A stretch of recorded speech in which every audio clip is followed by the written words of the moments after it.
చూడు విరాజ్, నువ్వు పొరపాటున కూడా ఎవ్వరి మనసుని నొప్పించనివాడివి. నీ వల్ల ఒకరి జీవితం నాశనం అవుతుంటే నేను చూస్తూ ఊరుకోవాలా? లేక నువ్వు ఎవరి సంతోషం కోసమో ఎవరి మాట కోసమో నీ భావాలని చంపుకొని జీవితాన్ని పాడు చేసుకోవడం చూడాలా? అది సాధ్యం కాదు విరాజ్. అవునవి, నాకు కూడా ఇదంతా కష్టంగా ఉంది. నిర్ణయం తీసుకోవడం ఇంకా కష్టంగా ఉంది. చూడు, నువ్వు ఏ నిర్ణయం తీసుకుంటావో అది నీ ఇష్టం. అది ఎంత త్వరగా తీసుకుంటే అంత మంచిది. ఇంకా ఆలస్యం చేసి రమ్యని మోసం చేయకు. నువ్వు తనని ఇష్టపడుతున్నావన్న భ్రమలో ఉంది. ఆ ఆశలోకి తనని నెట్టడం తప్పు.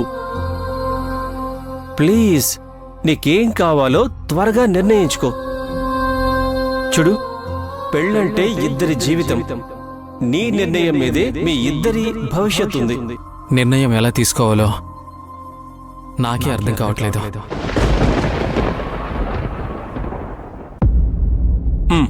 సరే, ఒకసారి కళ్ళు మూసుకో. ఏంటి? నేను చెప్పింది చెయ్యి. కళ్ళు మూసుకో. ఎందుకు? చెప్తున్నాను కదా.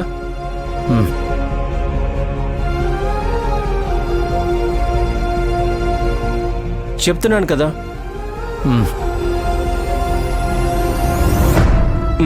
చూడు విరాజ్, నా మాట, అరు అమ్మమ్మ మాట, ఈ ప్రపంచం మాట ఏదీ వినకు. నీ మనసులో నీకు ఏది వినిపిస్తుందో అది మాత్రమే విను.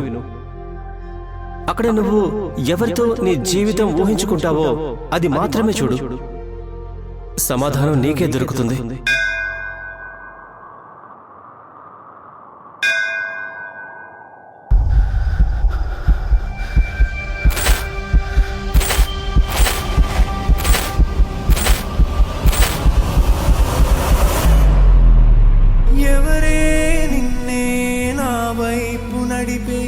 నా ఊహల మధురోహల హరివిల్లు నింపే తీయ తీయని నిమిషాలే నీలోన వంపే నా ఒంటరి కాలాన్నే నీతోన చెప్పే ఆ దైవమే నాకు చెప్పింది ఎప్పుడు నీ చిన్ని చిరునవ్వే విలువైన వరమంటూ నా ప్రాణమే నీకు చెబుతోంది ఇప్పుడు నువ్వు లేక నేలేనని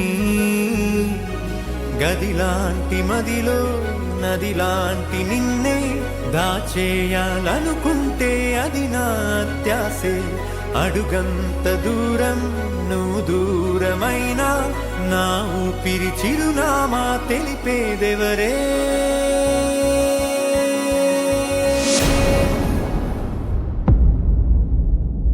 పుష్ప తన్ని నేరుగా ఇంటికి రమ్మని చెప్పు.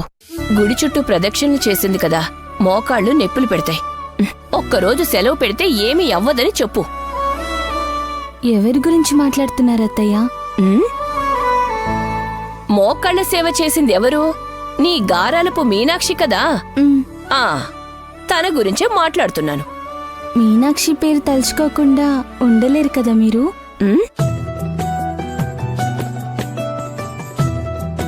మీకోసం మీనాక్షి ఏదైనా చేస్తుంది.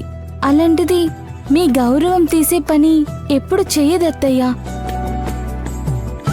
అప్పుల విషయాన్ని మర్చిపోయి ఇకనైనా తనతో మాట్లాడచ్చు కదా.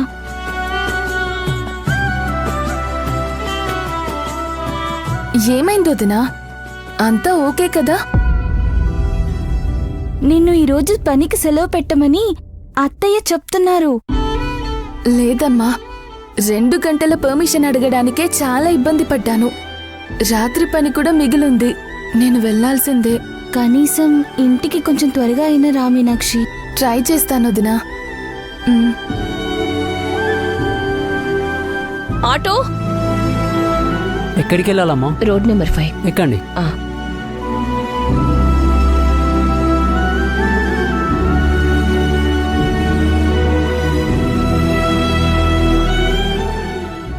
మొక్కు తీర్చినందుకు మోకాళ్ళు నొప్పులు పుడతాయి. ఇది రాసుకో, నొప్పి తగ్గుతుంది. పోనీ బాబు.